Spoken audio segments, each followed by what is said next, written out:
अस्सलामुअलैकुम, मैं हूं समर अब्बास।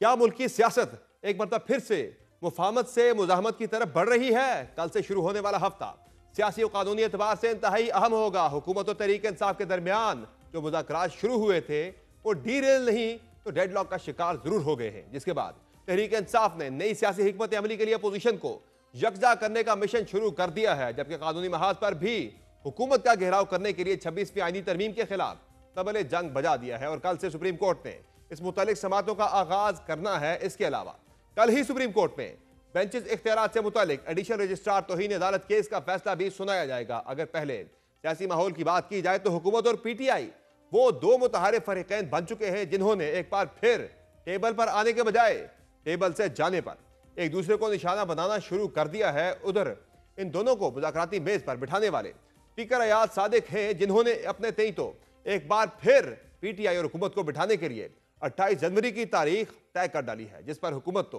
पीटीआई को जवाबी टीओआर देने पर रजामंद थी, लेकिन तहरीक इंसाफ ने जहां मुज़ाकरात में आकर मुतालिबात मानने की रट लगाई थी, अब मुज़ाकराती मेज पर वापस आने के लिए भी मुतालिबात मानने की जिद पकड़ ली है। गुज़िश्ता रोज इमरान खान ने भी 28 जनवरी को मुज़ाकरात से पहले पीटीआई की मुज़ाकराती टीम की उनसे मुलाकात की शर्त आयद कर दी है और आज पीटीआई के चेयरमैन बैरिस्टर गौहर ने भी हुकूमत को यह बावर करवा दिया है कि जो इमरान खान ने कहा है वही पार्टी का फैसला है।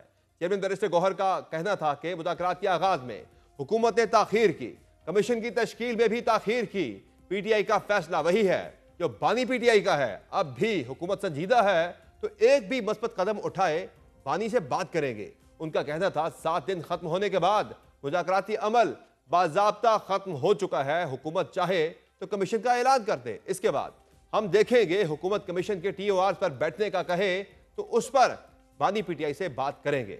दूसरी जानिब बैरिस्टर गौहर के दो टक मौके पर हुकूमती कमेटी की जानिब से पीटीआई को वाजे कर दिया गया है कि किसी धमकी या बाइकआउट पर कोई जवाब नहीं दिया जाएगा। हुकूमती कमेटी के तर्जुमान सेनेटर इरफान सिद्दीकी ने एक बयान में कहा है कि पीटीआई ने यकतरफा तौर पर अचानक मुज़ाकरात खत्म किए, ये कमेटी ही नहीं खुद पीटीआई के लिए हैरान कुन था। अडियाला जेल से बैरिस्टर गौहर ने मुज़ाकरात खत्म करने का ऐलान किया।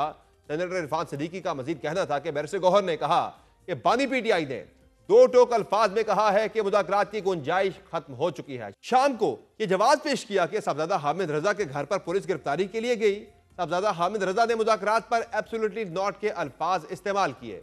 उनका कहना था कि तयशुदा एलामिये के मुताबिक 7 दिन से कबल ना कोई जवाब देंगे ना कमीशन पर ऐलान करेंगे, हम बाहर बात नहीं करेंगे। उन्होंने कमेटी के टीओआर का तमाशा बना दिया। हम तमाशा बनने को तैयार नहीं, 28 तारीख को इजलास के लिए तैयार बैठे हैं। इरफान सिद्दीकी का कहना था कि कमीशन का जवाब मुज़ाकराती नशिस्त में देना है वहीं देंगे, हम धमकी का बाइकआउट का ऐसे जवाब नहीं देंगे। उन्होंने मजीद कहा कि एक तरफ धमकी, दूसरी तरफ सिविल नाफरमानी के साथ ट्वीट्स भी की गई, वज़ीर आज़म को गालियां तक दी।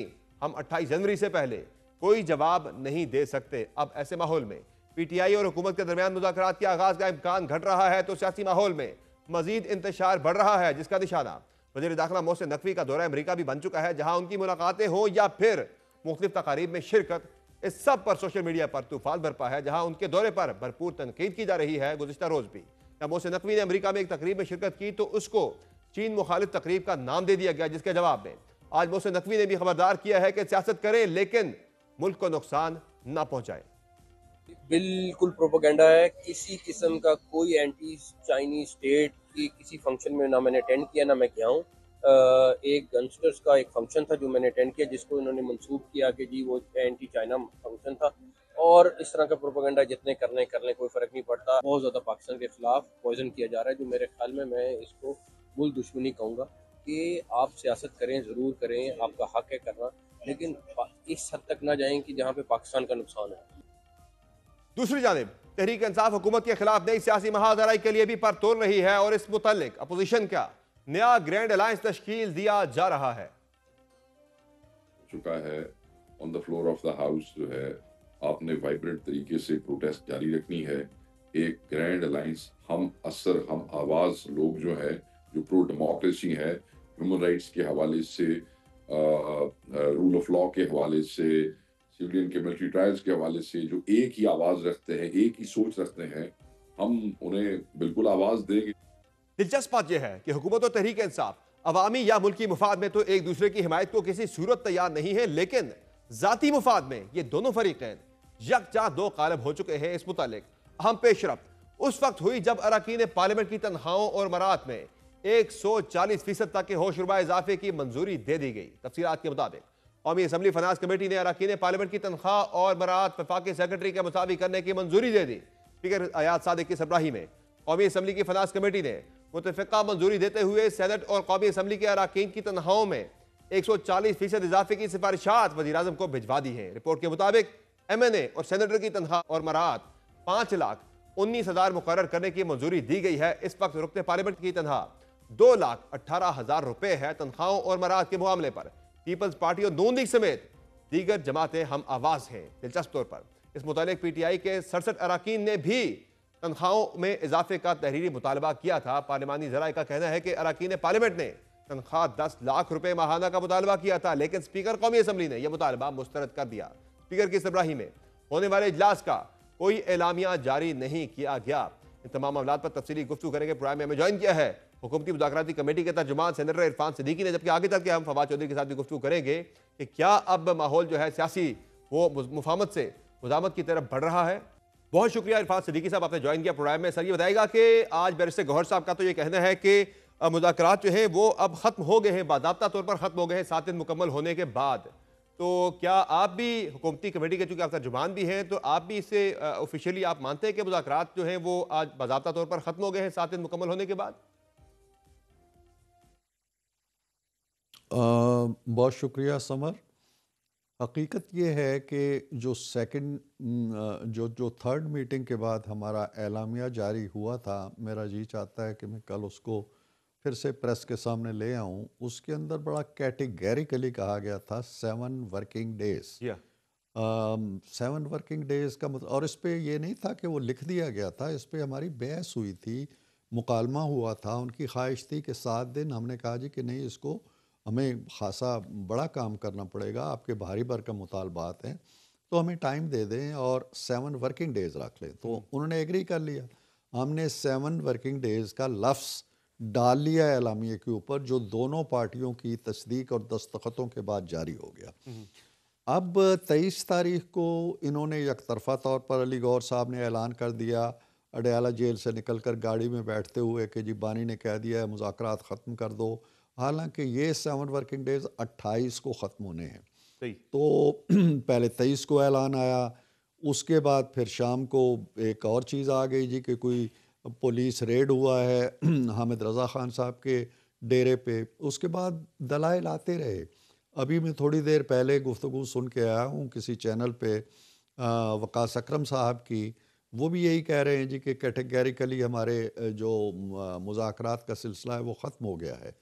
तो अब मैं तो कुछ नहीं कह सकता, वो 7 डेज़ का बहाना करके या किसी और वजह से वो मुज़ाकरात को जारी नहीं रखना चाहते। तो सर, हमने समर इसमें बड़ी अच्छी एक्सरसाइज की थी, बड़ी बड़ी जो हमदर्दाना और एक तरह का मुस्बत जहन रखते हुए उनके मुतालबात को सामने रखा था। 3 बार हमारी कमेटी बैठी थी, 7 जमातें बैठी थी। हमारी बीच में प्राइम मिनिस्टर से मुलाकात हुई थी। हमने 2-3 जो माहिरीन कानून हैं उनको भी बुलाया था। तो हम एक बड़ी अच्छी एक्सरसाइज कर रहे थे जब इन्होंने ये ऐलान कर दिया और मुज़ाकरात से निकल गए। तो इरफान सिद्दीकी साहब, फिर आपकी फिर क्या पोजीशन है? अभी भी आप जो 28 वाली मीटिंग है वो करेंगे, या अब आप भी उस मीटिंग को जो है वो फिर मनसूख या मौखर करने जा रहे हैं? देखें, ये मीटिंग तो हमने नहीं, स्पीकर साहब ने बुलाई है, और स्पीकर साहब ने उसी अंडरस्टैंडिंग और उसी एलामिया की रोशनी में बुलाई है जिस पे हम दोनों पार्टियों ने एग्री किया था। स्पीकर साहब को इन्होंने अभी तक फॉर्मली अपने फैसले से आगाह नहीं किया। जब इन्होंने मुज़ाकरात का सिलसिला शुरू किया था और 5 दिसंबर को इनकी कमेटी बनी थी, तो इन्होंने 3 या 4 मुलाकातें की थी स्पीकर के चैम्बर में जाके, और उनसे कहा था कि वज़ीर आज़म से कहें कि वो भी कमेटी बनाएं और फिर हमारी बातचीत शुरू हो। स्पीकर साहब ने फिर प्राइम मिनिस्टर से मुलाकात की और उसके बाद हमारी बातचीत, कमेटी बनी, बातचीत का सिलसिला शुरू हुआ। तो स्पीकर साहब तो उसी जो रस्मी हमारे मामलात हैं उसके मुताबिक उन्होंने नोटिफिकेशन किया हुआ है, और अगर वो नोटिफिकेशन बरकरार रहता है तो हम उनकी राय का या उनके अमल का या उनके नोटिफिकेशन का एहतराम करेंगे और जाएंगे। सही है। तो फिर तहरीक इंसाफ ने एक ऑप्शन तो आपको दे रखा है, रास्ता तो आपको दे रखा है कि वो कह रहे हैं खान साहब से हमारी मुलाकात करवा दें, तो हम उनसे मजीद बात कर सकते हैं कि बैठा जाए 28 वाली मीटिंग के अंदर या ना बैठा जाए, उस पर एक राय दोबारा से बदल सकती है। तो क्या ये मौका दिया जा सकता है पाकिस्तान तहरीक इंसाफ को कि कल सुबह ही दरवाजे खुल जाए अडयाला जेल के और तहरीक इंसाफ की कमेटी की मुलाकात करवा दी जाए खान अब साहब के साथ? उन्होंने कमेटी की मुलाकात के बावजूद ये अपना जो मौक़िफ़ है वो रखा हुआ है कि मुलाकात के बाद भी अगर ऐलान नहीं होता कि हम कमीशन बना रहे हैं तो मुज़ाकरात नहीं करेंगे। अब अगर आपके पास वक्त होता तो मैं आपको बताता कि किस तरह इन्होंने हर रोज़ सुबह एक मौक़िफ़ होता है, शाम एक मौक़िफ़ होता है, और जो पार्टी के लोग हैं यानी कमेटी के लोग हैं उनकी बातें कम आती हैं, जो कमेटी से बाहर के लोग हैं उनके मौक़िफ़ मुसलसल आ रहे हैं। कमेटी के जो सरबराह हैं उमर अयूब साहब, वो भी यही कह रहे हैं जी कि अब बातचीत नहीं होगी। जो उनके तर्जुमान हैं हामिद रज़ा साहब, उन्होंने कह दिया है एब्सोल्युटली नॉट, जी हाँ, अब बिल्कुल। कोई सूरत ही नहीं है मुज़ाकरात की। फिर कभी कहते हैं जी कमेटी मिले, कभी कहते हैं जी TORs बता दें, कभी कहते हैं जी कमीशन दे दें, कभी कहते हैं जी नहीं नहीं नहीं नहीं हम तो बात ही नहीं करते इनसे, ये नॉन सीरियस हैं। तो उनका कोई एक मौक़िफ़ है ही नहीं। हमारा मौक़िफ़ वही है जो हमने अंदर तय किया था, इनकी मर्ज़ी से तय किया लेकिन था, कमेटी के अंदर तो इनसे मौक़िफ़ उनका मुशावरत के सर बाद वही तय था, किया था। कमेटी के अंदर तो मौक़िफ़ उनका एक ही था जो उन्होंने आपसे जुडिशल कमीशन बनाने का कहा 9 मई पर और 26 नवंबर पर, तो उस पे क्या गवर्नमेंट राज़ी है? आप कमीशन उन्हें दे सकते हैं अगर वो अगली मीटिंग में आते हैं, तो आप उन्हें कमीशन बनाने के हवाले से कोई इंदिया या ऐसी कोई गारंटी देने जा रहे हैं आप? देखें देखें जो मुज़ाकरात होते हैं और एक जमहूरी स्पिरिट के साथ होते हैं, गिव एंड टेक के साथ होते हैं, मुकालमा होता है, डायलॉग होता है, उसमें एक तरफ से एक बात आती है, दूसरी तरफ से आती है, तराश खराश होती है, एक मिडल ग्राउंड तय की जाती है। उन्होंने 3 मीटिंग्स के दौरान और आखिरी मीटिंग में भी ये नहीं कहा हरगिज़ कि अगर आप जुडिशल कमीशन का ऐलान नहीं करेंगे तो हम चौथी मीटिंग में नहीं आएंगे। अगर वो ये बात कहते तो हम वो एलामिया में डलवा देते। अच्छा, ये मीटिंग में वो तहरीक तो इंसाफ ने एग्री नहीं कर कहा, गए जी जो कि वो बाहर 7 प्रेस वर्किंग कॉन्फ्रेंसेस के डेज के, अंदर जो वो कहते रहे, बाहर नहीं वो मीडिया कहा। टॉक्स के अंदर कहते रहे, उनकी तरफ से बिल्कुल आता रहा कि जी मैं अगर ना हुआ बिल्कुल तो खान साहब ने कह दिया कि आपने नहीं बैठना चौथी मीटिंग में, ये मीटिंग में नहीं कहा गया तीसरी के अंदर कहीं पे भी। नहीं, नहीं, मीटिंग में एक बार भी नहीं कहा। और अगर वो मीटिंग में कहते तो वो यकीनन कहते कि हमारी ये बात आप एलामिया में डाल लें, और हम मजबूरन डाल लेते जी कि PTI का ये मौक़िफ़ है कि अगर हमने 28 से पहले ऐलान ना किया तो वो मुज़ाकरात ख़त्म कर देगी। उन्होंने नहीं कहा, एक बार भी नहीं कहा। सही है, ये सारी बात खिचड़ी जो पक रही है ये बाहर पक रही है। सही है। अंदर कुछ और तय हुआ है, बाहर कुछ और है। बाहर 7 डेज़ की तशरीह और हो रही है, अंदर और हो रही है। तो ये एक नॉन सीरियस सा एटीट्यूड है, तमाशा सा बना दिया है उन्होंने। सर्कस का रंग दे दिया है इस संजीदा मश्क को। तो हम इस सर्कस और इस तमाशे में अपना किरदार क्या अदा करें? हम तो एक सीरियस डायलॉग के लिए आके बैठे थे उनके साथ, और अब भी हम कह रहे हैं कि हम बैठे हुए हैं, हम अपना जवाब तैयार करके लाएंगे। लेकिन एक बच्चेगाना सी जिद है जी कि नहीं, जो अल्टीमेट हमारा एम है, अल्टीमेट ऑब्जेक्टिव है, अल्टीमेट जो चीज़ हासिल करना चाहते सही। हैं वो पहले हमें दे दें, उसके बाद हम आएंगे। अच्छा, तो आप ये बताएं कि TORs पे तो तराश खराश ज़ाहिर है हो सकती है, उन्होंने जो अपनी तरफ से जमा करवाए थे वो आप अपने जवाबी TOR तैयार कर रहे हैं, क्या वो TOR तैयार हो गए हैं? और दूसरा, क्या एक ज़ाहिर है एक आपने इंदिया देना होता है, आपने इशारा देना होता है कि ठीक है जी हम जुडिशल कमीशन बना रहे हैं, TORs उसके आपने ज़ाहिर उस पर बातचीत तरीके से आपसे अगली मुलाकात पे हो सकती थी। तो जुडिशल कमीशन बनाने या ना बनाने के बारे से कोई फैसला गवर्नमेंट ने कोई किया है कि आप बना रहे हैं या नहीं बना रहे? हमने हमने जो इनकी डिमांड्स आई थी उनको सामने रख के अपना पूरा जो जवाबी बयान है या जो हमने उनसे कहना है कमीशन के हवाले से असीरों की रिहाई के हवाले से, ज़मानतों के बारे में, ये सारी चीज़ें कैटर करके हमने अपना एक जवाब तैयार किया हुआ है और इनको हम देंगे अगर ये आएंगे तो। उसमें क्या कमीशन बनना है, नहीं बनना है, TORs क्या होनी है, कोई और क्या रेमेडी हो सकती है, ये सारी चीज़ें हमने डिस्कस की हुई हैं। और हो सकता है कि इनकी जो ख्वाहिशात हैं उसके बिल्कुल करीब हो हमारा जवाब, लेकिन इनका रवैया जो है वो मुज़ाकरात वाला है नहीं।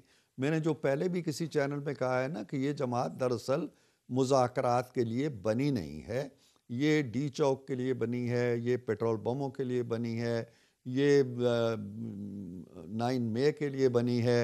ये हम क्या करें कि ये फिर पिछले एक मुज़ाकरात में महीने जब से जो आते मशक हैं थी तो भी जिसमें आप भी उसको मुज़ाकरात उसमें की शामिल थे, तो क्या वो फिर वो फ्यूटाइल एक्सरसाइज थी, वो फिर वक्त का ज़िया था वो क्या? नहीं, वो बड़ी बासमर एक्सरसाइज थी। देखें समर हमारे और उनके दरमियान बड़ा फासला था। वो हमारे बारे में क्या राय रखते थे आपको अच्छी सही। तरह मालूम है।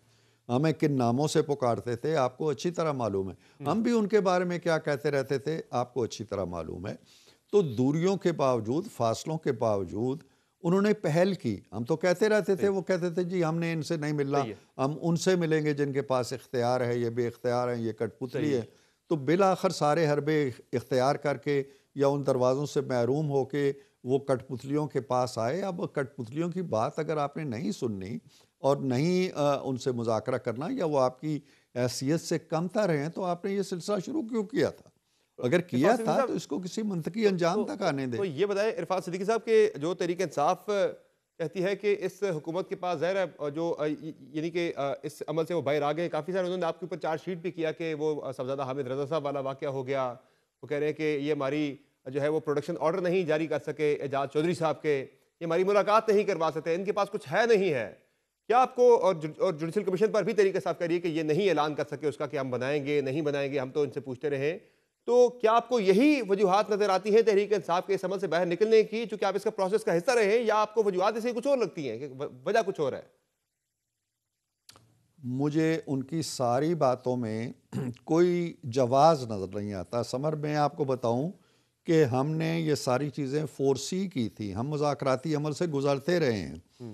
हमने इनसे कहा था कि एक बात हमारे साथ तय करें पहली मीटिंग में। सही। तय ये करें कि बाहर हमारी तरफ से भी बड़े उल्टे सीधे बयानात आएंगे जी हाँ। जिनसे आप तंग होंगे। आपकी तरफ से बहुत से बयानात आएंगे जिनसे हम तंग होंगे। कुछ फैसले आएंगे, कुछ और अवामिल होंगे, हरकियात होंगी सियासी। हम उनसे अपने अपने कान और अपनी आंखें बंद रखेंगे और इसी कमरे के अंदर अपने मुज़ाकरात जारी रखेंगे। सही। तो दोनों जो जो पार्टीज़ हैं या दोनों जो कमेटीज़ हैं बड़ी खुशदिली से इस पे एग्री हो गई थी।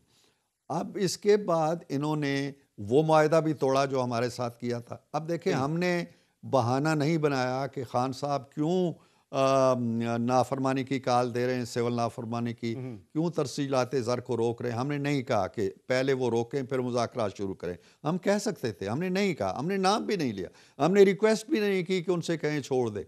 खान साहब के ट्वीट आते रहे इसी दौरान। एक बहुत ही ज़रर रसां किस्म का तकलीफ़ दे ट्वीट आया जिसमें जी हाँ। उन्होंने कहा जी कि वज़ीर आज़म तो अर्दली है जी हाँ। फ़लाँ शख्स का। तो हमने फिर भी हमने कहा जी कि चले हम मुज़ाकरात की तो खातिर ये भी ये बर्दाश्त जो कर लेते इरफान हैं। सिद्दीकी 3 साहब, ट्वीट्स आए उनके। ये जो तहरीक इंसाफ की तरफ से एक कोशिश थी इस्टेब्लिशमेंट के साथ एक विंडो ओपन करने की, वो कोशिश कामयाब नहीं हो सकी। क्या वो इसकी वजह बनी है कि वहां से चूंकि चैनल नहीं खुल सका तो उन्हें लगा यहाँ भी हमें कुछ भी नहीं मिलने वाला, तो यहाँ से भी वो प्रोसेस से निकल के बाहर? मैं अब नहीं कह सकता कि उनके पेश नज़र हिकमत अमली क्या है। उन्होंने उस एक सिक्योरिटी के हवाले से होने वाली मुलाकात को भी एक बड़ी सियासी पेशरफ्त का रंग देने की कोशिश की, लेकिन फिर उधर से भी वजाहत आ गई जी कि ऐसी कोई बात नहीं थी। जी। तो ये कोई फ़ैसला साजी का जो अमल होता है ना, ये बड़ा बड़ा एक संजीदा अमल होता है। सही है। मुझे यूँ लगता है कि उनके यहाँ फ़ैसला साजी के अमल का फ़ुक़दान ठीक है। है। जो शख्स वहाँ जाता है वो अपना एक हुक्मनामा लेके आ जाता है और बाहर बताता है। सही। दूसरा जाता है वो अपना हुक्मनामा ले आता है और वो बताता है। यहाँ भी भांत-भांत की बोलियाँ हैं। एक बोली जो सही है है। वो वकास अकरम साहब अपना बयान में देते हैं, एक अली गौर ठीक। साहब देते हैं, तो एक हामिद रज़ा देते हैं। और इन सब को अगर आप मिला के देखें तो इनमें ठीक है। बहुत सी चीज़ें कॉमन नहीं होती हैं, तो इरफान मुख्तलिफ और सिद्दीकी साहब, इस मुतज़ाद सारे होती हैं। प्रोसेस में एक चीज एक में तो जो ये वजह क्लैरिटी है। है, एक क्लैरिटी तो है, पाकिस्तान तहरीक इंसाफ अब मुफाहमती अमल को तर्क करके बजाय नजर ही आ रहा है कि वो एक और मुज़ाहमत की तरफ बढ़ रहे हैं, जो वो एक नया अलायंस भी बनाया जा रहा है, मुख्तलिफ जमातों को भी इसमें एंगेज किया जा रहा है, पार्टी के अंदर भी तब्दीलियां लाई जा रही हैं, ज्यादा जो है वो हार्ड लाइनर को सामने लाया जा रहा है। तो तैयार है फिर आप इस मुज़ाहमत का सामना करने के लिए? देखें पहले भी वो बहुत कुछ कर चुके हैं, 9 मई कर चुके हैं। उन्होंने पूरी कुव्वत के साथ 24 नवंबर को इस्लामाबाद पे हमला किया, अल जिहाद के नारे लगाते हुए मारेंगे मर जाएंगे, ये सारी चीज़ें करके उन्होंने इसको फाइनल कॉल का नाम भी दिया, और फाइनल कॉल की तरह इस हमले के अंदर पूरा रंग भरा असलहा लेके आए, और क्या कुछ हुआ उसकी तफसीलात पे नहीं जाना चाहता मैं। सही है। इन्होंने कोशिश की कि अवाम निकलें, अवाम नहीं निकले। खान साहब को सज़ा हो गई 14 साल की, किसी मुल्क के किसी कोने में कोई तारुक पैदा नहीं हुआ। ये फ्रस्ट्रेशन का शिकार हैं, अब मायूसी का शिकार हैं, और इन्हें समझ नहीं आ रही कि हम इस रास्ते पे चलें या इस रास्ते पे चलें या इस रास्ते पे चलें। जो फैसला साजी का वो फुकदान हो जाता है ना, और आप अपने मामलात को समझ नहीं पाते, तो आप जंगल में भटकने लगते हैं। ठीक। आपको पता ही नहीं चलता कि हमारा अब ये सोचते हैं कि हम अपोजिशन को साथ में लाएंगे, फिर से डी चौकाबाद करेंगे, फिर से मुज़ाहमत, गलियां, सड़कें होंगी, और फिर ये एड्रेस करना चाहते हैं, इनका मुखातिब है बाहर की दुनिया। सही है। बाहर की दुनिया को कहेंगे जी कि देखें यहाँ इंसानी हकूक़ का क्या आलम है, मार रहे हैं। ये पहले ही कह चुके हैं जी कि पाकिस्तान की हालत गज़ा से भी बदतर है। ये पहले ही कह चुके हैं जी पाकिस्तान की हालत मकबूजा कश्मीर से बदतर है। तो ये अपने मफाद के लिए कुछ भी कर सकते हैं, करें। हुकूमत जो है वो तैयार है। अगर ये अमन अमान का मसला पैदा करेंगे तो इनसे निपटा जाएगा। ठीक है। इरफान सिद्दीकी साहब, ये जो पीका के अंदर तरामीम की गई है, पहले नून लीग लेकर आई इस कानून को, फिर तहरीक इंसाफ ने उसमें अपना हिस्सा डाला, अब आप दोबारा से इसमें क्रिमिनलाइज कर रहे हैं आप इस कानून को, यानी साफ़ियों को भी अब जो है वो सामना करना पड़ेगा फौजदारी मुकदमात का भी। तो ये, या कोई भी पाकिस्तान के अंदर करता है, साफ़ी तो उसकी ज़द में डायरेक्टली आएंगे या आएंगे, साफ़ी इदारे उसकी ज़द में आ सकते हैं, तो बेहतर ना होता कि आप स्टेक होल्डर्स को पहले इत्मीनान में लेते, फिर आप ये कानून लेकर आते हैं, जो कि बड़े सख्त आपने इसमें सजाएं मुकर्रर कर दी है। गवर्नमेंट खुद ही जो है वो इसमें जज, ज्यूरी, एग्जीक्यूशनर खुद ही बन गई है इसके अंदर। देखिए, ये मामला इतना सादा नहीं है कि मैं आपको 1-2 मिनट में जवाब दे दूं। जी जी। ये बड़ा ही संजीदा इशू है, और ये जिन लोगों के लिए कानून बनाया जा रहा है वो उसकी ज़द आप पे नहीं पड़ने वाली। वो लोग वो हैं जो आपके पेशे की जो कदर व मंज़लत है, आपके पेशे का जो वक़ार है, आपके पेशे की जो संजीदगी है, उसको भी बर्बाद कर रहे हैं। सहाफ़त पे भी दाग हैं, जमहूरियत पे भी दाग हैं, आज़ादी इज़हार राय पे भी दाग है। उन लोगों का कला कमा मुहासबा होना चाहिए। मैं आपके सामने बैठा हूँ, मेरे 10 जाली कालम पड़े हुए हैं कि जी मैंने फजलुल्लाह के बारे में ये कह दिया, फलां के बारे में। मैं कुछ नहीं कर पा रहा। मैं FIA को शिकायतें भी करता हूँ, कुछ नहीं होता। स्टेक होल्डर्स को इत्मीनान में लेकर अगर किया जाता तो ज़्यादा बेहतर कानून बन सकता था। इसमें ज़ाहिर फेक न्यूज़ के एतमाद में आपको एतमाद में लेना, देखें ना, आप मेरी बात सुन लें, आपको एतमाद में ज़रूर लेना चाहिए, लेकिन आप क्यों समझते हैं कि ये कानून आपके लिए? ये आपके लिए नहीं है।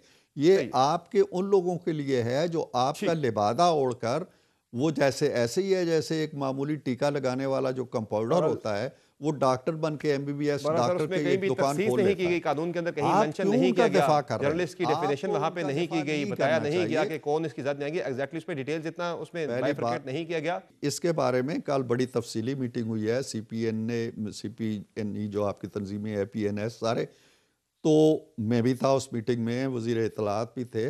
वज़ीर इत्तलात ने कहा जी कि बिल्कुल मैं तस्लीम करता हूँ कि मुझे मुशावरत करनी चाहिए थी। उन्होंने कहा कि ये मेरी गलती है। एक बात तो ये है। दूसरी बात यह है कि उन्होंने से वादा किया कि आप हमें दे दें, जो जहाँ जहाँ आप समझते हैं कि हम रास्ते से भटके हैं, वो निशानदेही कर दें तहरीरी तौर पे। सेनेट में जब ये बिल आया है तो सेनेट ने पास नहीं किया है।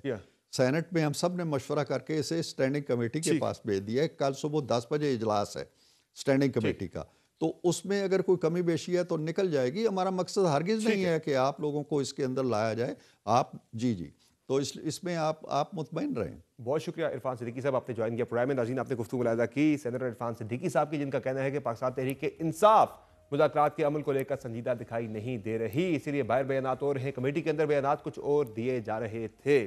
प्रोग्राम में मुख्तसर ब्रेक लेंगे, ब्रेक से वापस आएंगे, बात करेंगे पाकिस्तान तहरीक इंसाफ क्या एक नई मुदामत की तरफ बढ़ रही है, मुफाहमती अमल को तर्क करके। ब्रेक के बाद बात करेंगे फवाद चौधरी साहब से, हमारे साथ रहेंगे।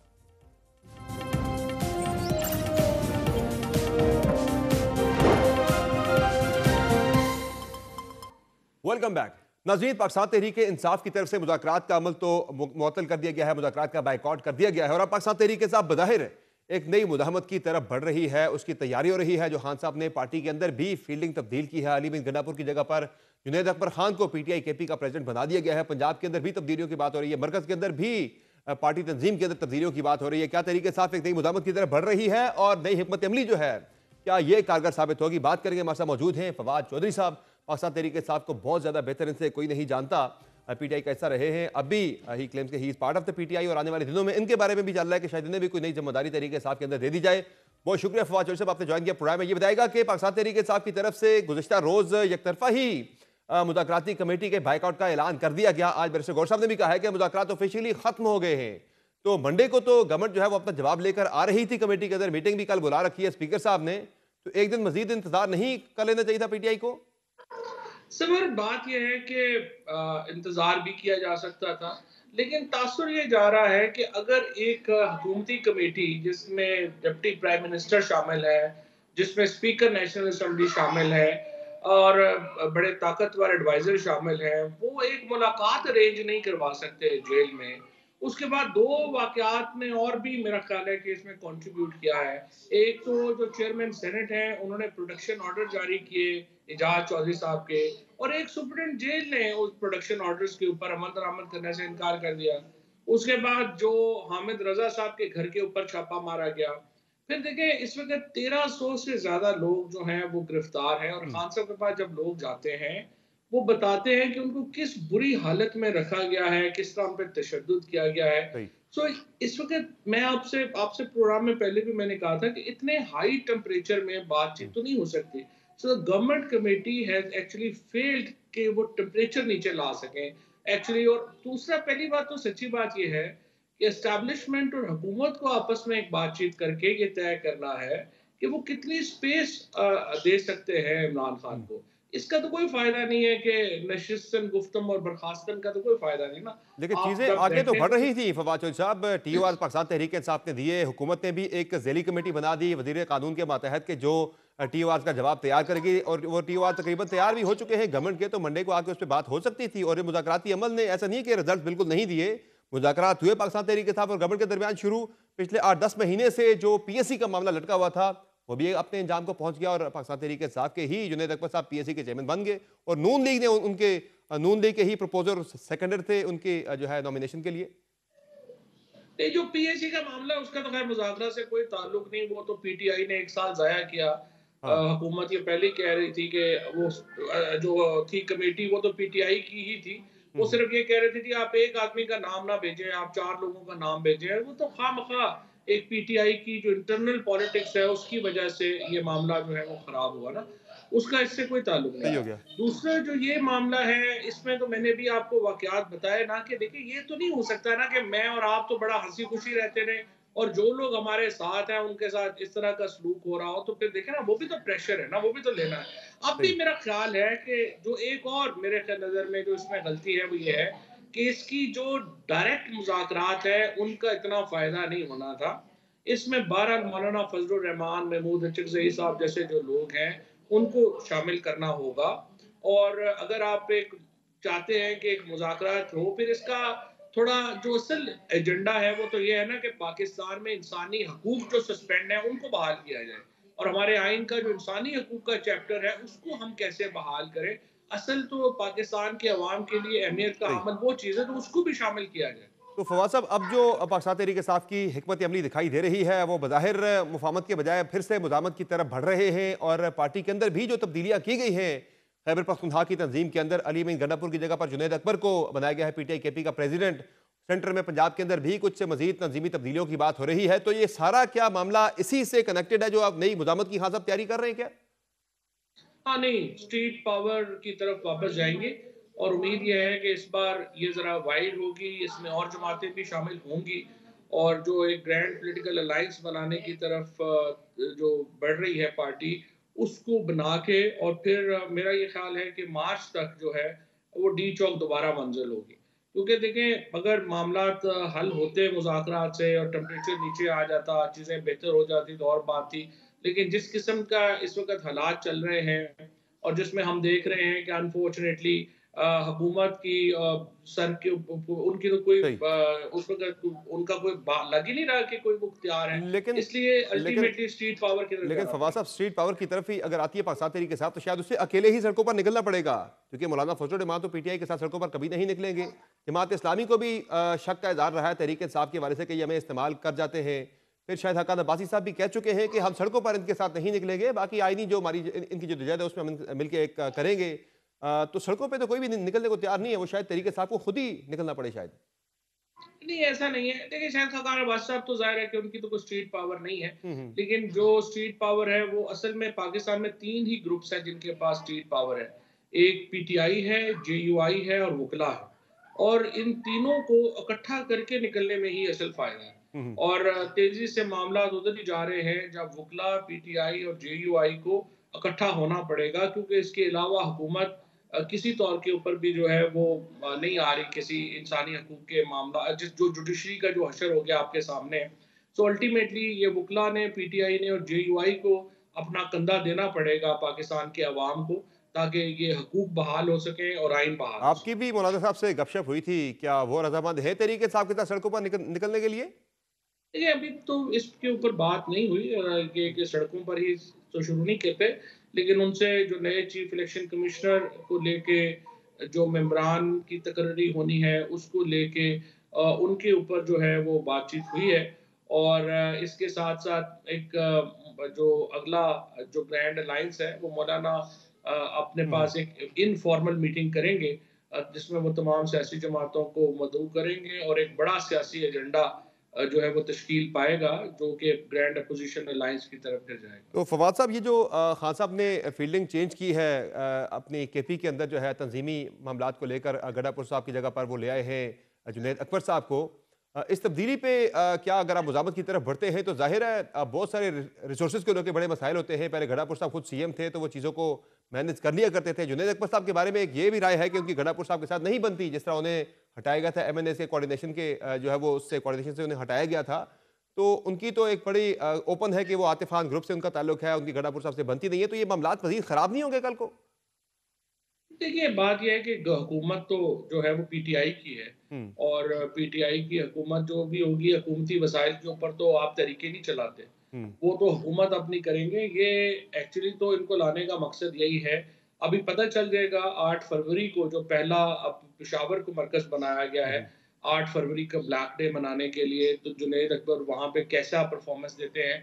और बहुत लोगों को उम्मीदें हैं उनसे कि वो बड़ा अच्छा परफॉर्म करेंगे और अली अमीन गंडापुर भी पूरा उनसे ताउन करेंगे, ऐसी कोई बात नहीं है। लेकिन एक नज़रियाती तहरीक के लिए वसाइल जो हैं वो सेकेंडरी चीज़ है।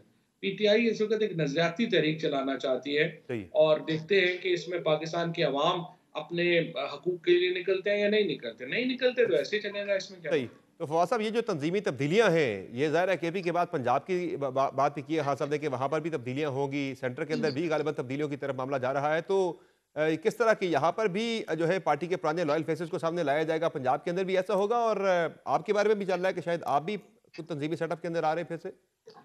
अब देखिए, हम तो खान साहब के साथ हैं। मैं तो सच्ची बात ये है कि जो पीटीआई का कोई इतना कंसर्न नहीं मुझे इशू नाम में बहुत लोगों को, नए लोग जो हैं उनको तो हम इतना जानते भी नहीं। ज़ाहिर है पुराने लोग जो हैं हम्म। वो हमने उनके साथ काम किया है। तो ये इशू नहीं है इस वक़्त। इस वक़्त तो इशू ये है कि सिर्फ़ पाकिस्तान के आइन के जो बुनियादी हकूक़ हैं वो कैसे बहाल किए जाएँ। हम्म। जुडिशरी इंडिपेंडेंट कैसे हो, अब मीडिया आज़ाद कैसे हो, हम्म। ये इश्यूज़ हैं जिनके ऊपर इस वक़्त आप पीटीआई में हो, ना हो, इमरान खान आपको अच्छे लगते हो, ना अच्छे लगते हो, every citizen has to play its role. Otherwise तो देखें, आपको इकोनॉमिस्ट ने अभी डेमोक्रेसी से सही। निकाल के अथॉरिटेरियन रिजीम में डाल दिया है। पूरे दुनिया में आप तमाशा बने हुए हैं। Hmm. So this is a struggle जिसके हर सिटिज़न को अपना अदा करना है फ़र्ज़। सही हो गया। तो अब फिर आगे के वाले से फिर ये कब तक का प्लान है? 8 फरवरी के बाद मुजामत की तरफ अगर बढ़ना है तो फिर क्या उसमें होगा? यही दोबारा से सड़कों पे तरीके साहब निकलेगी, एहतजाजी मुजाहरे होंगे जिस तरह से पहले केपी से हम देखते रहे कि लोग आके निकलते रहे, प्रोटेस्ट करते रहे, उस पर रिजल्ट नहीं आ सके, इस मतलब मुख्तलिफ ऐसा क्या होगा? एक तो पहले जो मुज़ाहरे हैं, जिस तरह मैंने ये कहा कि पीटीआई अकेले करती रही है। हम्म। जो अगला स्ट्रैटेजी है उसमें तब्दीली ये होगी कि शायद पीटीआई अकेली नहीं होगी। उसमें वुकला शामिल होंगे, उसमें सिविल सोसाइटी शामिल होगी, उसमें जो दीगर सियासी जमातें हैं वो शामिल होंगी और एक ग्रैंड पॉलिटिकल अलायंस की सूरत में ये निकलेंगे। और उसके साथ-साथ इस वक़्त जो सिचुएशन है, देखिए बातचीत तो मुज़ाकरात ही, आप मुज़ाकरात ही करने होते हैं हम्म। पॉलिटिशियंस ने। वो बंदूकें लेके पहाड़ों पे तो नहीं चढ़ जाना ना। और बिल्कुल इसीलिए इमरान खान कोशिश कर रहे हैं कि जो फ्रिंज के ऊपर पार्टीज हैं, जैसे सही। बलूचिस्तान में मारंग बलोच को या पीटीएम को एंगेज करने की बात है, ये तो इमरान खान जैसा एक वफाकी लीडर ही ये सोच सकता है ना कि सही इनको है। भी हम कौमी धारे में वापस लेके आए। तो एक मुल्कगीर तहरीक होगी और आप देखेंगे कि ये काफी इम्पैक्टफुल होगी। पीटीएम को जब इक़्तिदार में थे तब ले आते अगर कौमी धारे में तो वो ज़्यादा ईज़ी काम था। ये बताएँ कि अभी जो लाना चाहिए। आप बात कर रहे हैं इस मुज़ाहमत के हवाले से एक राय है, गवर्नमेंट भी ये कहती है, गवर्नमेंट बल्कि बड़ा ओपनली कह रही है कि तहरीक इंसाफ ने एक कोशिश की थी, एस्टेब्लिशमेंट के साथ उनके मामलात बन जाएँ। जो मुलाकात हुई थी गौहर साहब की और अली बिन गंडापुर साहब की आर्मी चीफ के साथ, वो कहते हैं कि वहाँ से जब कोई पॉजिटिव रिस्पॉन्स नहीं आया, पाकिस्तान तहरीक इंसाफ को ग्रीन सिग्नल नहीं मिला, तो फिर पीटीआई ने कहा कि फिर तो फायदा कोई नहीं कमेटी में बैठने का, तो चलते हैं फिर मुज़ाहमत की तरफ जाते हैं फिर से दोबारा से। तो क्या वहां से ग्रीन सिग्नल ना मिलना वजह बना है असल मुज़ाकराती अमल से निकलने और दोबारा से मुज़ाहमत की तरफ जाने की? देखिए, बात ये है कि ये तो मुसलसल कोशिश है ना कि मुज़ाकरात से चीज़ें हल हों। हम्म, मुसलसल कोशिश ये है कि अमन-अमान से और चीज़ें जो हैं वो बेहतरी की तरफ जाएँ। हम्म, लेकिन अगर दूसरा फ़रीक आपके साथ आगे चलने को ही तैयार नहीं है, अगर आपको जो है वो जिस तरह आप अगर कह रहे हैं या आपका बिलीफ है, and I totally agree with you, क्योंकि देखिए ना सिर्फ़ बातचीत का मसला तो नहीं है ना। अगर आपके 2000 लोग जो हैं वो जेलों में पड़े हुए हैं, आपकी पॉलिटिकल लीडरशिप को जाली केसेस में जो है वो सजाएं सुनाई जा रही हैं, और फिर मनपसंद जज लगा के, हम्म, टेम्परेरी जज लगा के उनके सामने अपीलें सुनवाने की जो कोशिशें हैं वो हो रही हैं, तो जाहिर है उसका कोई इम्पैक्ट तो नहीं आया ना। अगर जी। आया है, कमरे में आया है, तो उसका तो हमें नहीं पता ना। तो एक बात यह है कि आखिर फिर आप क्या हो करेंगे? आप पहले सियासी मुज़ाहमत ही करेंगे ना। तो सियासी मुज़ाहमत ही फिर आपके पास जो है वो आंसर है, और उसके लिए जाहिर है दूसरा फरीक जब तक तैयार नहीं होगा, आप मुज़ाहमत करते रहेंगे। लेकिन जो मैं इस्टेब्लिशमेंट वाली बात कर रहा हूँ कि इस्टेब्लिशमेंट के साथ चूंकि जो है वो नहीं बन सकी बातचीत, वहां से सिग्नल नहीं आया किसी किस्म का तहरीक इंसाफ को कोशिशों के बावजूद, तो तब तहरीक इंसाफ वो मुज़ाहमत की तरफ बढ़ी है पहले भी और तो हुकूमती मुज़ाहमत ही कर मुज़ाकरात रहे जो थे है ना। वो इसीलिए वो मुअत्तल करने का वहां से फैसला किया नहीं, जो हुकूमत के साथ चल रहे थे। पहले भी तो मुज़ाहमत ही कर रहे थे ना। पहले कौन से मुज़ाहमत नहीं कर रहे थे? आप ये कहिए कि ये मुज़ाहमत कंटिन्यू करने का फैसला किया है। सही। मैं आपसे अर्ज़ यही कर रहा हूँ, 100% एस्टेब्लिशमेंट के साथ ताल्लुकात बेहतर होने चाहिए। हम्म, 100% इवन जो मौजूदा हुकूमत है उससे ताल्लुकात बेहतर होने चाहिए। लेकिन अगर मौजूदा हुकूमत या एस्टेब्लिशमेंट ये सही। फैसला करते हैं कि नहीं जी, इनकी तो कोई ज़रूरत ही नहीं है, ये पाकिस्तान के अवाम की तो कोई हैसियत ही नहीं है, ये तो कीड़े-मकोड़े हैं, तो फिर क्या होगा? फिर मुज़ाहमत ही होगी, और क्या रहेगा? और आपको लग रहा है कि अब की मतलब मुज़ाहमत से आप खान साहब को और बाकी कैदियों की रिहाई करवा पाएंगे? ज़रा चूंकि खान साहब तो जेल के अंदर हैं और उनका बाहर जब तक नहीं आते तो आपके मसाइल तो ऐसे ही चलते रहेंगे। कोई ज़रूरी नहीं है। कोई ज़रूरी नहीं है कि हर मुज़ाहमत कामयाब हो, और कोई ज़रूरी नहीं है हर मुज़ाहमत नाकाम हो। कॉन्सिक्वेंसेस तो पाकिस्तान के लिए है ना। पाकिस्तान के अवाम एक तरफ खड़े हैं, पाकिस्तान में ताकतवर लोग दूसरी तरफ खड़े हैं। पाकिस्तान के अवाम में और इदारों में इतना हम्म, फ़ासला तो तारीख़ में नहीं हुआ, और होना भी नहीं चाहिए। और ये वो कोई भी आदमी जो पाकिस्तान के लिए सोचेगा, कंसर्न्ड होगा, उसकी कोशिश ये होगी कि ये फ़ासले कम हों। हम फासले कम सही। करने वाले लोगों में हैं, लेकिन अगर आप समझिए कि एक फ़रीक जो है वो तैयार ही नहीं है, वो हकीकत सही। अगर शीशा देख के आँखें को मोड़ ले या मुँह दूसरी तरफ मोड़ ले, तो उसको फिर कैसे समझाया जा सकता है? सही हो गया। अच्छा फौज साहब, आजकल पीका के कानून में तरमीम की वजह से फिर से काफ़ी ज़्यादा बातचीत हो रही है। गवर्नमेंट ने एकतरफा तौर पर जो है बगैर किसी स्टेक होल्डर को एतमाद में लिए तरमीम कर दी है और सहाफ़त ज़ाहिर है मुश्किल होती जा रही है पाकिस्तान के अंदर। ज़ाहिर है कई खबरें ऐसी होती हैं कि जो कि ज़राए से दी जाती है, मसलन कोई दो बंदों की आपस में कोई बात होती है, वो जाके लड़ाई हो जाती है, मैं उसे रिपोर्ट करता हूँ ज़राए से, मेरे पास ऑथेंटिक खबर होती है। कल को वो कहते हैं जी हमारी कोई लड़ाई कोई बातचीत नहीं हुई, तो वो तो मेरे खिलाफ केस कर देंगे। और हम बीइंग इलेक्ट्रॉनिक मीडिया के अंदर हम ज़ाहिर है रेगुलेटेड हैं ऑलरेडी पैमरा के साथ, तो हमें एक नई फिर दोबारा से रेगुलेशन के अंदर डाल दी जाएगा, क्योंकि हमारा यही कंटेंट जो है वो डिजिटल के ऊपर भी जाता है। तो ये इस पे क्या कहेंगे आप? ज़्यादा मुश्किल नहीं किया जा रहा मामलात को? देखिए, बात ये है कि पीका का लॉ 2016 में पीएमएलएन लेके आई थी। पीटीआई के दौर में ये किया गया कि उसकी जो जो जो कि ये बेलेबल थे, उनको नॉन बेलेबल फ़रोग नसीम हिस्सा साहब अपना डाला था की पीटीआई ने। फ़रोग नसीम साहब की ख्वाहिश के ऊपर वो नॉन बेलेबल हो गए। अब ये आके इसमें जो है वो मज़ीद अमेंडमेंट करके ये उसको सज़ाएँ जो है कर रहे हैं। मैं समझता हूँ, और मैं उस वक़्त भी ये समझता था कि कभी भी जो मीडिया के लॉज़ हैं, उनको क्रिमिनल लॉ नहीं होना चाहिए, वो सिविल लॉ होना चाहिए। सही है। और इसीलिए मैं जो पीएमडीए लेके आ रहा था, पाकिस्तान मीडिया डेवलपमेंट हम्म, अथॉरिटी, उसमें मैंने जो रेगुलेशन बनाए थे, वो सिविल रेगुलेशन थे। सही और है। यूके और ऑस्ट्रेलिया का जो लॉ था उसको हमने पाकिस्तान में बना के एक तजवीज़ दी थी कि हम इसको फाइन्स के ऊपर जाएँ, चीज़ों पे सही। जाएँ। ये देखिए ये तो सीधी-सीधी पीटीआई के जो लोग हैं उनको अंदर रखने के लिए और सहाफ़ी जो मुखालिफ हैं उनका ज़ुबान-बंदी के लिए लाया जा रहा है।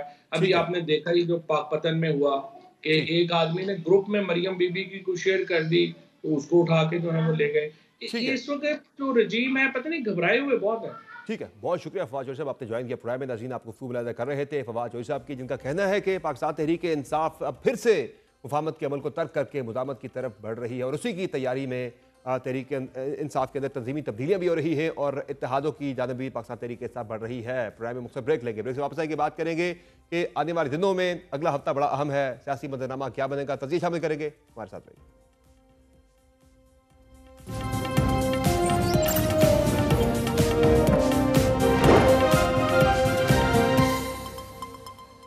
वेलकम बैक नाज़रीन। पाकिस्तान तहरीक इंसाफ मुज़ाकराती अमल से निकल गई है। एक मौका गवर्नमेंट को जरूर दिया है कि वो एक मुलाकात खान साहब के साथ अगर करवा देते हैं मुज़ाकराती कमेटी की तो फिर कोई गुंजाइश निकल सकती है, लेकिन कमीशन फिर भी गवर्नमेंट को बनाना होगा। लेकिन इस सारे अमल में तहरीक इंसाफ अब एक मुदामत की तरफ बज़ाहिर बढ़ती हुई नजर आ रही है।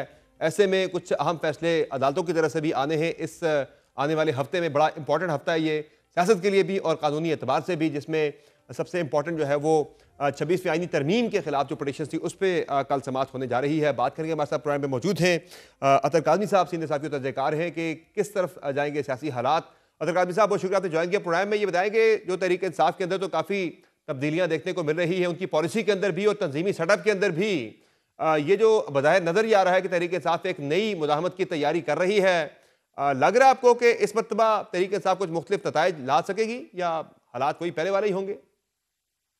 देखिए, ये तो बिल्कुल आपने दुरुस्त फरमाया कि तहरीक-ए-इंसाफ के अंदर तब्दीलियाँ हमें नज़र आ रही हैं। एक तरह से तो जो लोग पहले यहाँ पे एहतजाज करते रहे या एहतजाज को लीड करते रहे, खुसूसन अली अमीन गंडापुर साहब, उनको खैबर पख्तूनख्वा की सदारत से हटाना, तो लगता ये है कि खान साहब उनकी कारकर्दगी से जो है वो मुतमिन नहीं थे। अब इस हवाले से बहुत सारा लोग ये कह रहे हैं कि जी अली अमीन से मुशावरत हुई और उसके बाद जुनैद अकबर का नाम दे दिया गया। मेरे ख्याल में ये दिल बहलाने के लिए एक आइडिया तो जी हाँ, बहुत अच्छा है, लेकिन एक्सट्रीम, जुनैद अकबर तो दोनों एक खुद दूसरे के मुखालिफ। जी, बिल्कुल। और अली अमीन साहब जो हैं कि उनकी हुकूमत के ऊपर जुनैद अकबर साहब भी तनकीद करते रहे और जुनैद अकबर के साथ जो कुछ होता रहा, वो भी हमें पता है। जब पीएसी के लिए भी उनका नाम आया और एक रात पहले तक भी जनाब उनका नाम रुकवाने के लिए कौन क्या कुछ करता रहा, वो सबको पता है। पर एनीवे मेरे ख्याल में अब खान साहब भी जिस तरह हुकूमत ने ना एक तरफ वो सज़ाएँ भी दे दी है, एक तरफ वो मुकदमे भी चला रहे हैं, तो वो उधर से दबाव डाल रहे हैं। इधर से खान साहब ने अपनी टीम को चेंज किया है। जुनैद अकबर की पार्लियामेंट के फ्लोर पे तकारीर हो, वो हमारे सामने है। फिर बलोचिस्तान का ज़िक्र करना, महारंग बलोच साहिबा का ज़िक्र करना, उसको वो जो चीज़ पहले कहीं और फ्रिंज पे डिस्कस होती थी, उसको मेन स्ट्रीम में लाना। मेरे ख्याल में फिर इमरान खान साहब भी एक सिग्नल दे रहे हैं कि हमारी सियासत में भी थोड़ी-सी तब्दीली आएगी और फिर हम भी वो जिसे कहते हैं ना टॉक टॉक, फाइट फाइट, वो उसी किस्म की सूरत-ए-हाल लेकिन है। अतरकाल साहब ऐसा हुआ क्या है कि ठीक-ठाक मुज़ाकरात चल रहे हैं, तहरीक इंसाफ ने अपने टीओआर's दिए, गवर्नमेंट ने 7 दिन के अंदर अपने टीओआर's पे जवाब देना देना था पाकिस्तान तहरीक इंसाफ के टीओआर's के ऊपर। अचानक से ऐसा क्या हो गया कि तहरीक इंसाफ को यकसर अपनी पॉलिसी तब्दील करनी पड़ी, मुफाहमत से मुज़ामत की तरफ जाने का जो उन्होंने फैसला किया है? ऐसा क्या हो देखिए, गया है? जो एंगेजमेंट हो रही है समर साहब, वो तो देखें जो ये मुज़ाकरात शुरू हुए थे ना, उससे पहले ही वो एंगेजमेंट हुँ, में कुछ चीज़ें तय हो गई थी, तो जिसके नतीजे में ये मुज़ाकरात शुरू हुए थे। हुँ, और मुझे नहीं लगता कि ये मुज़ाकराती कमेटियाँ अगर ना भी बैठें, तो वो वाली एंगेजमेंट ख़त्म हो जाएगी। जो उनकी एस्टेब्लिशमेंट के साथ एंगेजमेंट है, वो मुझे लगता है कि वो चलती रहेगी और हुकूमत को भी उस चीज़ का इदराक है। बाकी कुछ चीज़ें यकीनन ऐसी हुई हैं, जिसमें जो आप बज़ाहिर सामने नज़र आता है, बुशरा बीबी को भी सज़ा सुनाना, उसके बाद साहबज़ादा हामिद रज़ा साहब के घर पे छापा मारना। और आपको याद होगा कि जिस दिन उन्होंने रिटन मुतालबात दिए थे, तो इरफान सिद्दीकी साहब और राना सनाउल्लाह साहब ने एक प्रेस कॉन्फ्रेंस की थी हुँ, और उन्होंने कहा था ज़मीन आसमान एक हो जाए, ये तो मुतालबात ऐसे हैं, इन पे तो अमल दरामद ही नहीं हो सकता। हुँ, आपको याद, बड़े गुस्से में उन्होंने वो एक प्रेस कॉन्फ्रेंस की थी।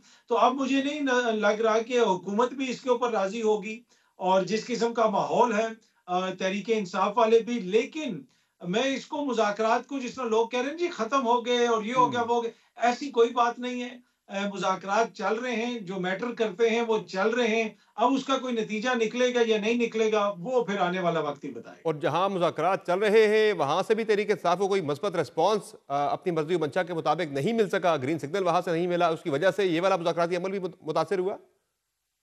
जी, मेरे ख्याल में देखें ना, तहरीके इंसाफ के जिस तरह मैंने कहा कि इमरान खान साहब को सजा हो गई, बुशरा बीबी को सजा हो गई, तो वो तो एक वाज़ेह सिग्नल है कि वहां से भी कम से कम कोई ठंडी हवाएं नहीं आ रही। लेकिन जो आलमी सतह के ऊपर एक माहौल बन रहा है, जो ट्रंप इंतजामिया के आने के बाद क्या पाकिस्तान के दारुल हुकूमत की नजरें भी वहां पे हैं, यहाँ पे भी इंतजामिया थोड़ी सी परेशान है, तो उसमें इमरान खान साहब प्रेशर में इजाफा करना चाहते हैं। जो मारंग बलोच साहिबा का उन्होंने नाम लिया ना, वो ये बड़ा इंपॉर्टेंट है। हम्म। वो इंसानी हकूक के हवाले से इसके ऊपर आलमी दुनिया क्या कहती है, और उन्होंने भी अपनी स्ट्रगल को, अपनी सियासत को भी उसकी ब्रैकेट में डाल दिया कि हमारे लोगों के साथ भी ऐसा ही कुछ हो रहा है। तो मेरे ख्याल में वो ये सिग्नल है, दोनों तरफ से सिग्नलिंग हो रही है। अब देखते हैं कि मामलात आगे किस तरफ जाते हैं। बज़ाहिर ये जो पाकिस्तान तहरीक इंसाफ एलाइसिस की तरफ भी बढ़ रही है, मुख्तलिफ अपोजिशन की जमातों को इकट्ठा कर रही है, जिस आपने जिक्र किया मारंग बलोच का, JUI की तरफ भी तहरीक इंसाफ हाथ बढ़ा रही है, जमात इस्लामी की तरफ फिर से हाथ बढ़ रहा है, और बाकी जो है अपोजिशन की जमातों से भी राब्ते किए जा रहे हैं। तो क्या ये एक और स्ट्रीट पावर के लिए ज़ाहिर है ये तैयारी हो रही है क्या उसको मजबूत करने के लिए, कि पहले तहरीक इंसाफ अकेले बार बार निकल के उन्होंने देख लिया, वो अपनी मर्जी मंशा के नताइज नहीं ले सके, अब की मतबा वो ज्यादा लोगों को लेके साथ निकले, बाकी जमातों को भी लेके साथ निकले, तो उससे एक डिफरेंट रिजल्ट आ सके। आपको ये अप्रोच लग रही है तरीके इंसाफ की? देखिए, एक तो जिस तरह ये ना कि ये पाकिस्तान का मामला है, ये नहीं है कि खुदा ना खास्ता तहरीक इंसाफ आएगी और वो हुकूमत को उठा के बाहर फेंक देगी और वो जीत जाएंगे, या हुकूमत वाले उनको खत्म कर देंगे और हुकूमत जीत जाएगी। इसमें कोई भी नहीं जीत सकता इस मामले के अंदर। ये मामला जब तक सियासी तौर पे हल नहीं होगा, पाकिस्तान का नुकसान होता रहेगा। जो लोग स्ट्रीट पावर की बात करते हैं, इस मुल्क में किसी की भी स्ट्रीट पावर नहीं है जी, जितनी पाकिस्तान तहरीक इंसाफ की है। स्ट्रीट पावर की बात नहीं है। मेरी नजर में इन लोगों को साथ मिलाना एक सियासी बयानिया बनाना है। सही है। जब आप ये देखेंगे कि मुल्क की 4 सियासी जमातें, 8 लीडर सारे इकट्ठे बैठ के कह रहे हैं कि इंसानी हकूक की खिलाफ वर्जियां हो रही हैं, वोट चोरी हो रहा है, आइन को रौंदा जा रहा है, तो फिर वो एक आलमी सतह पे एक डिफरेंट बयानिया बनेगा और फिर वो डिफरेंट नजर से दुनिया उसको देखेगी। तो उसमें मुझे वो वाली पॉलिटिक्स ज्यादा इन्वॉल्व नजर आती है, और इसी सही। वजह से अली अमीन साहब को भी बार बार खान साहब कहते रहे कि मौलाना को टारगेट ना करें और DI खान की सियासत से बाहर आ जाएं, जी हाँ। और जो पार्टी के तर्जुमान है वो अली अमीन के तर्जुमान ना बने, उनकी खुशामदें ना करें, मौलाना को टारगेट ना करें। आप जो है इसको एक कौमी लेवल की सियासत के तौर पे देखें। तो मेरे ख्याल में खान साहब की ये जेन्युइन ख्वाहिश है कि तमाम सियासी पार्टियां एक सियासी मौकफ अपनाएं, और उसका फिर एक आप रद्द-ए-अमल देखेंगे कि वो बाहर से भी जो भी आता है या नहीं आता, फिर वो वक्त बताएगा। और ये मुफाहमत से मुज़ाहमत की तरफ जाना एक और भी बड़ा इशारा दे रहा है कि खान साहब को खुद भी ये यकीन हो चला है कि फिलहाल इस अमल के जरिए तो उनकी रिहाई वाला मामला दूर दूर तक कहीं नजर नहीं आ रहा। उन्होंने कहा लेट्स ट्राई मुज़ाहमत अगेन।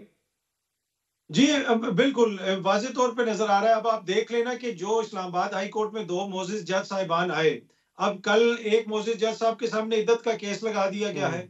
जब वो लोअर जुडिशरी में थे, तो उन्होंने उस केस को कहा था कि ये केस आगे चल सकता है। अब क्या पूरे इस्लामाबाद हाई कोर्ट में किसी और के सामने वो केस नहीं लग सकता था? इसी तरीके से जो दूसरे जज साहब हैं, उनके सामने बुशरा बीबी और इमरान खान साहब की अपील आ गई, और उधर भी उनकी वकला की टीम ने उसके ऊपर एतराज़ किया। और रऊफ हसन साहब टीवी प्रोग्राम के अंदर ये कह चुके हैं कि 17 तारीख तक फैसला इसलिए मौखर किया गया कि 17 तारीख को ये नए जज लेके आएंगे और फिर हमारे मुकदमात उनके सामने लगाएंगे। सही है।